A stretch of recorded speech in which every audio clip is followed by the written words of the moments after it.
해볼까요? 말에 실수가 없는 자가 되라. 무엇에 실수가 없는 자가 돼야 돼요? 네, 말에 실수가 없는 자가 되라는 거예요.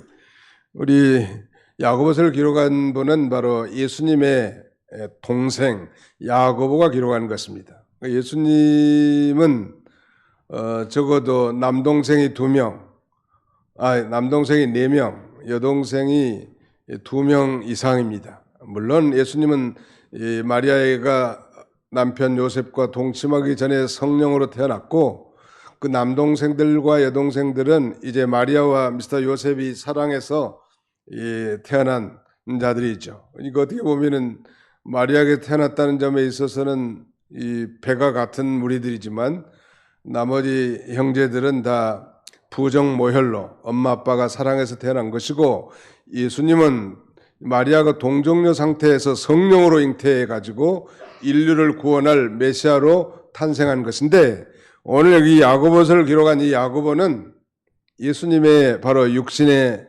동생이었고, 그는 예수님이 이 십자가에 달려 돌아가 죽으시고 부활하시기 전까지는 믿지 않은 자들이었습니다.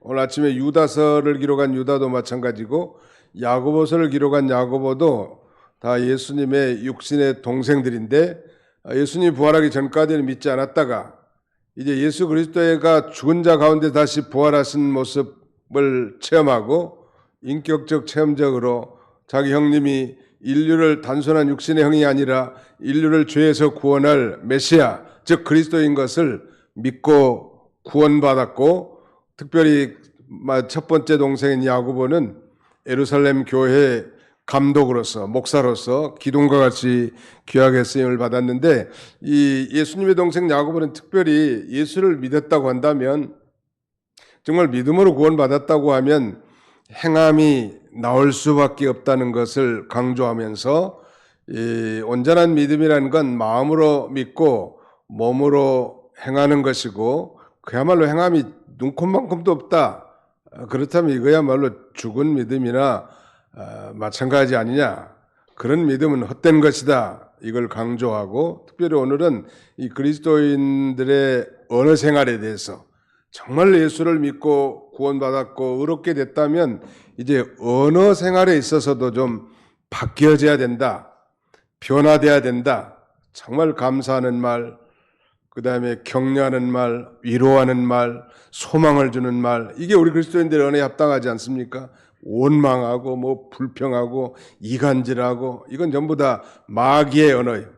우리 옆에 사람은 쳐다보면 마귀의 언어를 쓰지 맙시다. 네, 마귀가 좋아하는 언어예요.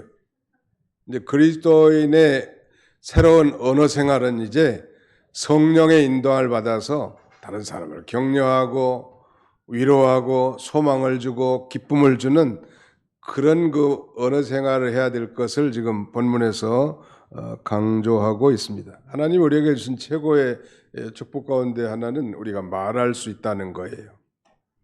죄 짓고 감옥에 들어간 이 죄수들의 가장 고통이 뭐냐고 물어보니까, 감옥에서 뭐 힘든 노동도 아니고 가족을 못 만나서 안타까움도 아니고 열악한 감옥의 환경도 아니라는 거예요. 아무 말도 할 수 없도록 만들어 놓은, 즉 대화 상대가 전혀 없는 독방에 수감되는 거라네. 이게 말이 그렇게 중요한 거예요. 미국에 갔더니 주혜선 권사라는 분이 신방 갔더니 그냥 분이 나보고, 목사님 우리는요 말이 너무 고파요 그러더라고. 배가 고픈 게 아니라 말이 고파서. 한인들 만나기도 어려우니까 영어도 잘 안 되고, 그러니까 뭐 한국 사람 있어야 뭐 넋두리도 하고 푸념도 할 텐데 말할 대상이 없는 거예요. 그러니까 목회자는 가서 말을 들어주는 역할을 많이 합니다. 한 번은 갔는데 3시간 하더라고요. 야, 목사님 오늘은 서론밖에 안 했는데 다음에 본격적으로 말씀을 드리겠습니다. 3시간이 서론이면 본론은 얼마나 길겠어요. 그 정도로 한인들의 그 향수병이라든지 어려움이 있습니다. 우리가 조국에 이렇게 편안하게 사는 건 대단한 큰 축복이요. 아멘. 네. 우리 새신랑 왔네 오늘 보니까. 한번 일어서 보세요. 신랑 신부 한번 일어서 봐. 신혼여행 갔다가 얼굴이 안 보여가지고 나는 어디 출장 가냐. 박수를 한번 격려합시다. 네, 네, 감사합니다. 일어서라고 할 줄은 꿈에도 생각 못했죠.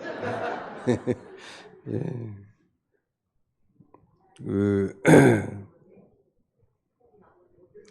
말에 실수가 없는 자가 되라. 세 가지 대지인데 잘못된 가르침과 말 실수에 대해서 경계한 거하고 혀는 작은 것이지만 온 몸에 영향을 미친다는 거. 그다음에 혀를 잘못 사용할 때 미치는 영향이 엄청나게 크다는 거. 그 지금 여기 말씀하고 있는데요. 이 사람이 돌이킬 수 없는 게 세 가지가 있는데 하나는 이 활시를 떠난 화살. 한번 이 활시에서 화살이 떠나버린 건 다시 돌이킬 수 없고, 두 번째는 이미 흘러가 버린 시간, 그리고 세 번째는 입 밖으로 쏟아버린 말. 한 번 이거 말을 쏟아버린 건 주워 담을 수 있어요, 없어요? 없단 말이에요. 그래서 신중, 언어 생활에 있어서 신중하는 게 좋고, 그 영국의 격언 중에 하나는 이 침묵은 silence is gold. 침묵은 금이다. 최고의 말 잘하는 것은 침묵이라는 거예요. 경청. 다른 사람 얘기를 잘 들어주는 거 좀 필요할 것 같고, 전에 몇 주 전에 제가 말씀드린 것 같은데 그 부인들이 남편의 사랑을 받고 살아야 되지 않겠어요? 사실은 부인들은 남편의 사랑을 먹고 사는 존재들입니다. 그러니까 남편이 나를 사랑한다고만 여겨지고 느껴지고 확신이 되면 부인네들은 몸을 아까워하지 않고 모든 걸 헌신할 준비가 돼 있죠. 그런데 사랑을 받지 못한다면 참 불행한 일인데, 어떤 부인이 사랑을 받을 수 있는가? 거기에 대해서 소통 전문가 김창옥 씨는 그렇게 말하더라고. 김창옥 얘기 들어봤죠? 예. 그 친구 얘기하면은 말을 예쁘게 하는 부인이 사랑받는데요. 근데 되게 말을 예쁘게 한 사람은 다방의 레지라든지 술집의 여인들, 깨바레 여인들, 이런 여인들이 말을 예쁘게 잘해요. 그러니까 멍청한 남자들이 다 넘어가는 거예요, 거기에. 집에서는 부인이 뭐 퉁명스럽게 말하고 왜 발도 안 씻고 들어가냐, 손도 안 씻고 쌈을 먹느냐, 속옷도 왜 벗지 않느냐, 양말을 벗어서 왜 거기 던져놨느냐, 맨 잔소리 하는데 그 여인들은 굉장히 말을 친절하고 사랑스럽게 하니까 철없는 남자들이 다 넘어가는 거예요. 여기서 우리가 배울 수 있는 중요한 교훈은 자기 남편에게 그렇게 사랑스러운 말을 해보라고 한번 시도를. 그러면 사랑을 받는 거예요. 나이 들어서 나는 이제 죽었다 깨어나도 못 고칩니다. 그런 분이 있을지 모르겠지만 아무튼 언어 생활이 그렇게 중요하다는 거. 촌철살인이라는 말 있잖아요. 촌철살인. 이 새치혀로 사람을 죽일 수도 있는 거예요. 어마어마한 이제 이 혀의 이 위력과 위험성이 있다는. 그러나 그 잘 사용하면, 선용하면 다른 사람을 기쁘게도 하고 용기를 주기도 하고 힘을 얻기도 하고 또 하나님을 찬송하게도 한다는 거예요. 그래서 야고보 선생은 어떻게 한 샘에서 이 두 가지 물이 나올 수가 있느냐? 그럴 수가 없다. 그래서 우리 그리스도인들은 우리 안에 내주에 계신 성령님의 인도를 받아서 늘 하나님을 찬송하고 영광을 돌리는 삶을 살아라, 이렇게 결론을 맺고 있습니다. 자, 3장 1절로 2절을 다 같이 한번 읽어보겠습니다. 시작. 내 형제들아, 너희는 선생된 우리가 더 큰 심판을 받을 줄 알고 선생이 많이 되지 말라. 우리가 다 실수가 많으니 만일 말에 실수가 없는 자라면 곧 온전한 사람이라 능히 온 몸도 굴레 세우리라. 많이 선생되지 말라니. 지금은 선생님의 권위가 많이 떨어진 시대인 것 같습니다. 학부모들이 자기 아들 초달했다고 선생님을 고발하는 시대가 됐으니까요. 우리는 중학교 때까지 엄청 맞은 것 같아요. 고등학교 때까지도. 그래도 누구 하나 뭐 한 사람도 이 일을 제기한 사람도 없고 당연한 것으로 여겼고 그렇게 훈계를 받고 자랐기 때문에 좀 사람 신용이라도 좀 하는데 요새는 뭐 초달이 아예 금지된 것 같아 보니까 참 안타까운 시대. 그 당시에 이 랍비라고 불리는 선생에게는 엄청난 권위가 있었다고 합니다. 탈무드에 의하면은 이 부모와 랍비가 다 같이 물에 빠졌으면 누구를 먼저 건져내야 하느냐? 답은 뭐예요? 랍비를 먼저 건져. 그러니까 랍비가 굉장히 존경을 받고 그랬기 때문에 많은 사람들이 랍비, 즉 선생이 되려고 했다고 합니다. 근데 오늘 본문에 보면 많이 선생이 되지 말라는. 왜냐하면 선생이라는 건 다른 사람을 가르치는 위치에 있기 때문에 이 선생이 훌륭하다면 훌륭한 교훈을 가르칠 수 있지만 이단에 빠진 선생이라면 잘못된 교훈을 가르치게 될 것이고 그 잘못된 가르침을 받은 사람들에게 치명적인 악영향을 끼칠 수 있기 때문입니다. 이 말씀을 어떤 성도가 읽었는지 연말에 목사님이 새해는 자매님이 주일학교 선생님을 좀 하십시오 그러니까 야고보서 3장 1절에 많이 선생되지 말라고 했기 때문에 성경대로 저는 못하겠습니다. 그랬다고 하는데 그건 아니에요. 그렇게 쓰려고 하는 게 아니란 말이에요. 선생된 자의 말의 그 권위와 위험성을 강조한 것입니다. 훌륭한 선생님이 얼마나 좋겠습니까? 많은 그 이단의 교주들 보세요. 성경을 완전히 다 뒤집어 가지고 자기가 신천지 같으면 약속의 사자, 자기 예수라는 거예요. 말하자면 예수의 사역은 이제 끝났고 실패했으니까 자기가 이제 완성한다는 거 아니에요? 얼마나 잘못된 것인데도 그 수많은 대학생들 젊은이들이 구름대같이 그리 미혹당해 가는 것은 너무너무 안타까운 일이에요. 한 사람의 잘못 깨달은 것 때문에 뭐 다른 이단들은 두말할 것도 없겠죠. 그런 면에서 이 말의 그 위험성 때문에 다른 사람에게 영향을 주는 그런 위치에 너무 교만하게 설라고 하지 말아라. 그것을 교훈하고 있습니다. 백성을 인도하는 자가 그들을 미혹하니 인도를 받는 자들이 멸망을 당하는도다. 이사야는 그렇게 탄식하고 있습니다. 세치어로 사람을 죽일 수 있다고 했는데 아무튼 혀의 그 위험성 이거 두말할 것도 없겠죠. 그러면서 2절에는 우리가 다 실수가 많으니 그랬는데 그 언어에 보면 왜냐하면 이렇게 시작합니다. For we all stumble in many things. 우리가 많은 일에 실수가 많은데 if anyone is never at fault in what he says. 그가 말한 것에 대해서 어떤 실수가 없다면 he is a perfect man. 그는 완전한 사람이다. 능히 온 몸도 굴레를 씌울 수 있다. 왜냐하면 이렇게 시작합니다. 우리가 실수가 많은데 실수가 없는 사람이 누가 있겠어요?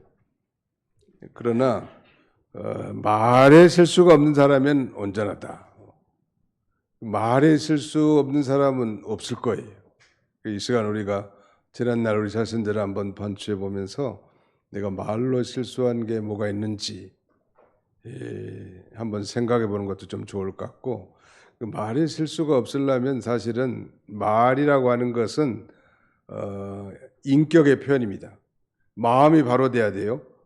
그래야 말이 바로 나올 수 있고 또 마음이 바로 되려면 인격이 바로 돼야 합니다. 그러니까 그 사람의 말을 좀 들어보면 그 사람의 말이 좀 신뢰성이 있다든지 이걸 짐작할 수 있잖아요. 인격이 바로 돼야 말도 바로 나올 수 있다는 거. 인격이 삐뚤어지면 그 삐뚤어진 말을 할 수밖에 없고 그 삐뚤어진 말이 자녀에게나 그 주변 사람들에게 전달되면 상처를 받을 수밖에 없습니다. 자, 우리 잠언 10장 19절 한번 찾아봅시다. 잠언 10장 19절.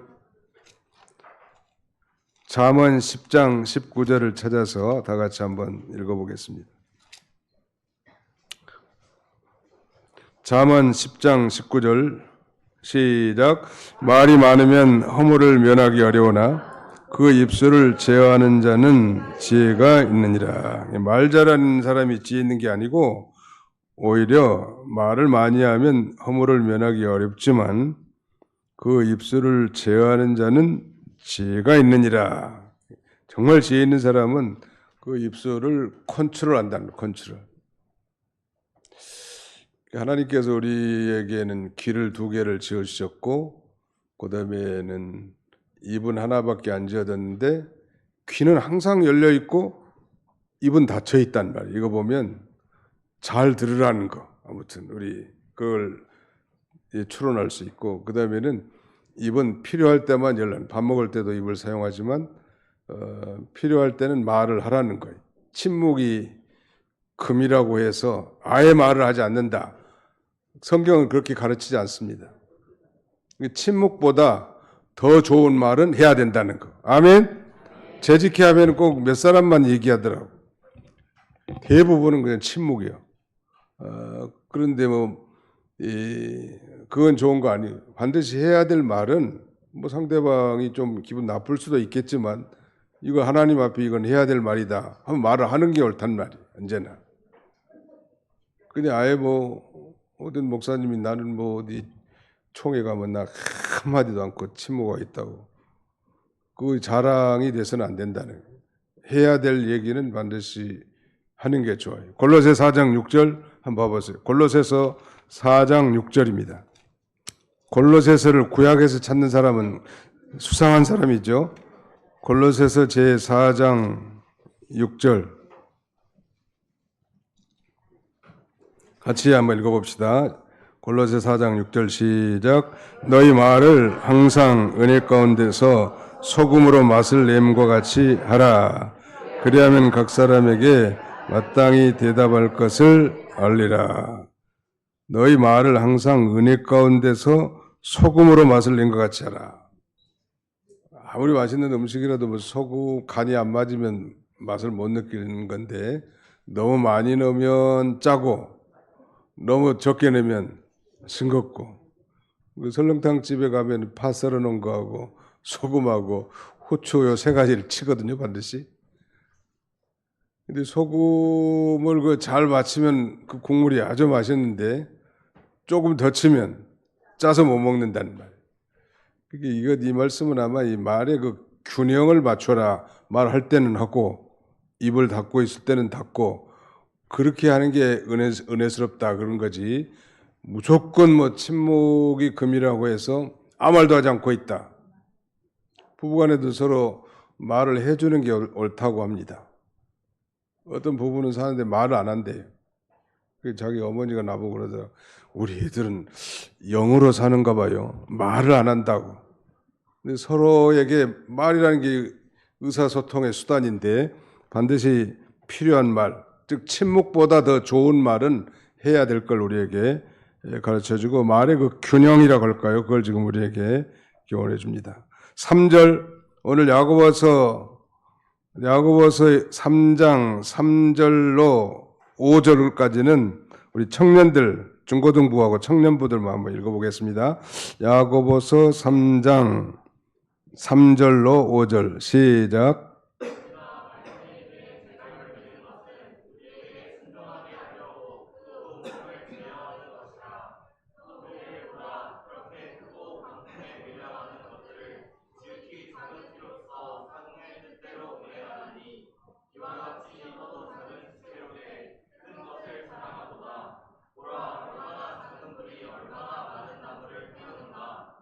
예.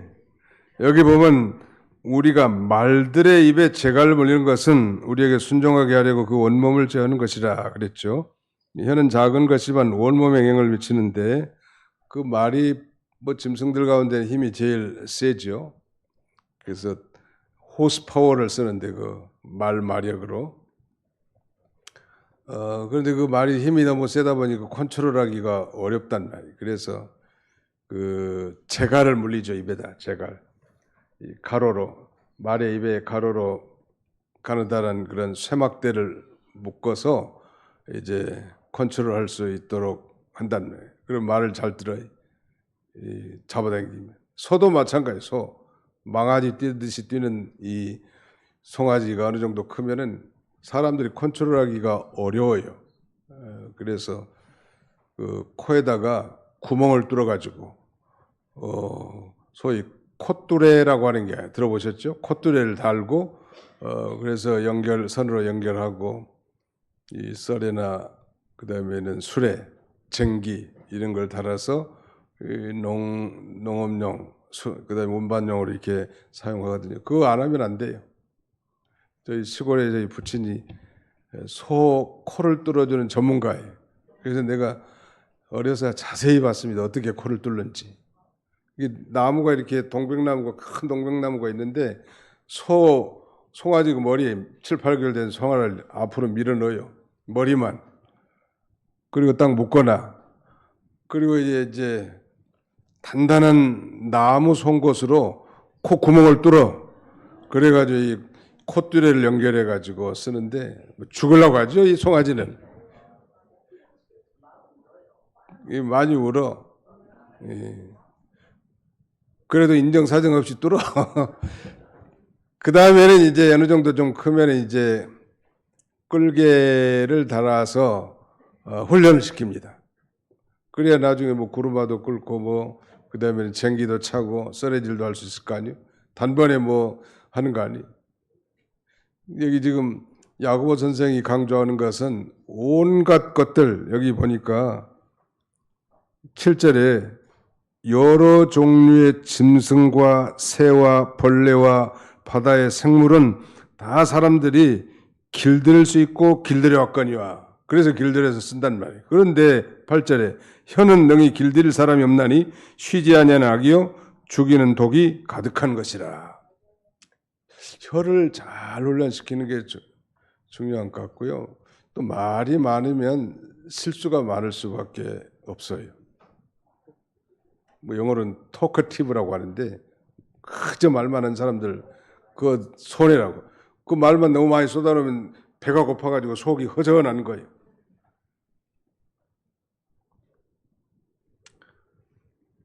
전에 그 TV에서 보니까 이 침팬치 온숭이가요 빈병하고 캔을 분리수거하는 걸 보여주더라고.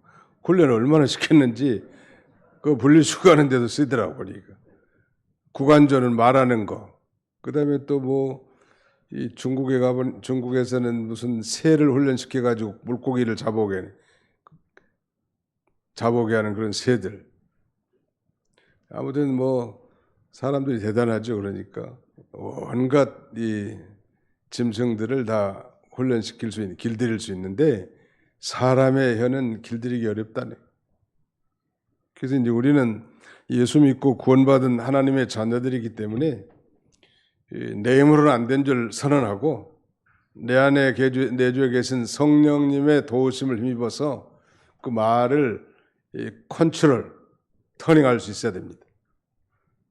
저는 그 배 만드는 회사 현대중공업에서 근무해봤기 때문에 아는데 엄청난 배, 우리 예배당에 뭐 한 10배 이상 큰 엄청난 큰 배도요. 라다 스톡이라고 하는 라다 방향키 조그마한 것이 이렇게 움직이면서 터닝할 수 있게 방향 전환할 수 있게 해주거든요.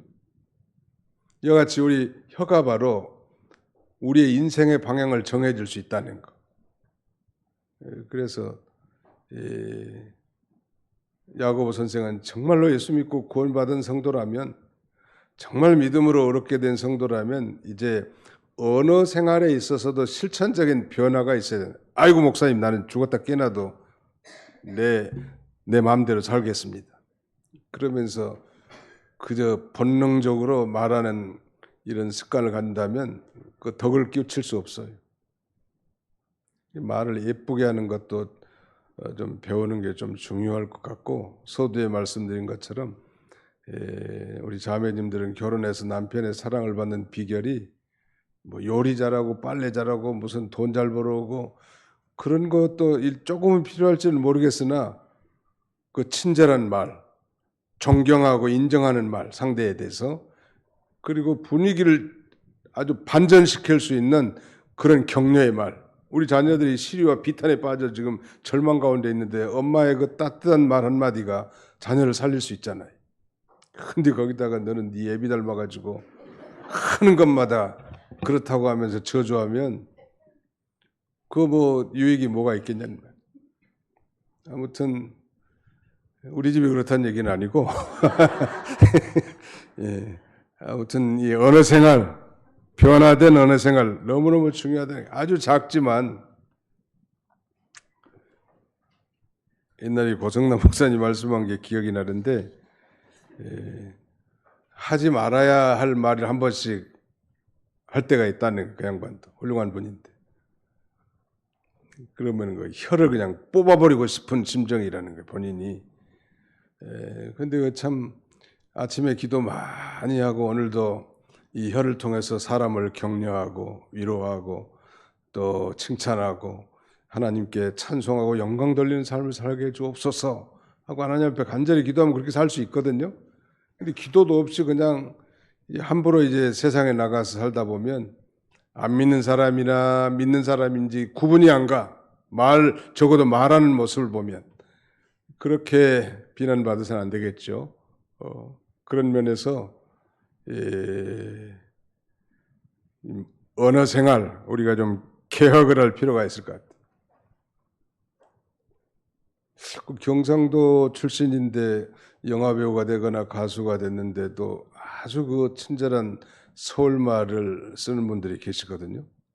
어떻게 그렇게 보리문둥인데 당신은 그렇게 친절한 서울말을 쓸 수 있냐고 물어보니까 훈련과 연습을 그렇게 많이 했다는 거 아니에요? 많은 사람은. 너무 지나친 사투리 이런 것도 대인관계에 있어서는 좀 덕이 되지 않은 것 같습니다. 어떻게든지 아무튼 사랑하고 감사하고 친절한 그런 언어 생활이 필요하고 혀를 잘못 사용하면 온 몸을 더럽히고 불사른다는 거. 말 한 번 잘못해가지고 국회의원들도 보니까 말 잘못해가지고 얼마나 비난받잖아요. 안 해야 될 말은 죽었다 깨어나도 안 하는 게 좋을 것 같아요. 저도 우리 집사람하고 이렇게 같이 살지만 안 해야 할 말 안 한 게 많아요. 성도들과 상담한 내용이라든지 그다음에 덕이 되지 않을 것은 이 무덤에 들어갈 때까지 할 필요가 없는 거 아니에요? 차라리 안 들으면 나한테 들어놓으면 고민과 걱정거리가 될 수도 있는 거고. 그래서 아무튼 이 말에 실수가 없는 자가 되는 게 아주 중요하다는 것. 9절 이것으로 9절부터 마지막 절까지 한번 읽어봅시다. 9절부터 12절까지 시작. 이것으로 우리가 주 아버지를 찬송하고 또 이것으로 하나님 형상대로 지음을 받은 사람을 저주하나니 한 입에서 찬송과 저주가 나오는도다. 내 형제들아 이것이 마땅하지 아니하니라. 샘이 한 구멍으로 어찌 단물과 쓴물을 내겠느냐. 내 형제들아 어찌 무화과 나무가 감람 열매를 포도나무가 무화과를 맺겠느냐. 이같이 짠물이 단물을 내지 못하느니라. 혀가 중생한 영과 성령의 영 될 때는 우리 하나님을 찬송하고 반면에 우리 속에 있는 부패성, 욕심과 마귀의 이게 이용당할 때는 하나님의 형상대로 지음받은 하나님 형상대로 창조된 형제를 저주하고 정죄하게 된다는.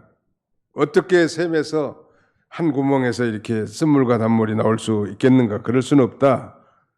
성도 입에서 찬송도 나오고 그 다음에는 저주가 나온 건 마땅하지 않다. 이걸 지금 지적하고요. 우리는 아무튼 하나님을 찬양하는 일, 이웃을 향한 사랑과 친절의 말, 이런 그 언어 생활이야말로 실천적인 믿음이라는. 왜? 믿음으로 의롭게 되었으니까. 이제 나라는 인간의 힘으로는 결코 할 수 없는 성령 받은 중생한 크리스찬이니까 이제는 그 성령의 인도를 받아서 예쁘게 말하는 법, 친절하게 말하는 법, 사랑스럽게 말하는 법, 감사의 말, 위로의 말, 격려의 말, 소망의 말, 하나님을 찬송하는 그런 말을 사용하도록 신자들에게 바른 언어 생활을 지적하고 그건 우리가 불가능한 일이 아닙니다. 안 하려고 마음먹은 사람한테는 불가능하겠죠. 그래, 나는 부족하지만 한번 해보자. 우리가 이 부모들이 참 자식은 다 사랑하기 때문에 엄마가 자녀들에게는 혹시라도 상처받을까봐 혹시 내 말 때문에 의기소침해질까봐 걱정을 많이 하는데 그 부인네들이 남편한테도 과연 그렇게 할까? 잘 못하는 것 같아요. 그 점에 대해서는. 누구든지 대상을 가리지 말고 나는 하나님의 사람이다. 성령을 받은 그리스도인이다. 이런 마음을 가지고 언어 생활하고 또 말에 실수가 없는 그런 저와 여러분들이 다 되시기를 주님의 이름으로 축원합니다. 기도합시다. 기도하겠습니다. 하나님 아버지 감사합니다. 우리가 다 실수가 많고 또 말에도 실수가 많은 자입니다. 불쌍히 여겨주시고 그러나 우리가 주신 말씀에 따라 우리 안에는 성령님이 계시고 우리는 거룩한 성령과 말씀으로 거듭난 중생한 사람들이오니 이제는 우리의 혀가 성령과 영에게 이용되어 정말로 하나님을께 영광 돌리고 사람들을 격려하는 그런 언어 생활할 수 있도록 하나님 도와주시옵소서. 우리에게는 결코 원망한 말이 적당치 아니하며 우리에게는 결코 불평하는 말이 그리스도인들에게 적당치 않습니다. 자비로우신 아버지 하나님, 우리의 언어를 통하여 형제가 견고하게 서고 위로를 받고 소망을 얻도록 도와주시고 늘 이 한 입에서 쓴물과 단물이 나올 수 없는 것처럼 늘 중생한 영이 성령의 인도를 받아 하나님을 찬송하고 영광 돌리는 언어 생활이 되게 하여 주시옵소서. 예수님의 이름으로 기도하옵나이다. 아멘.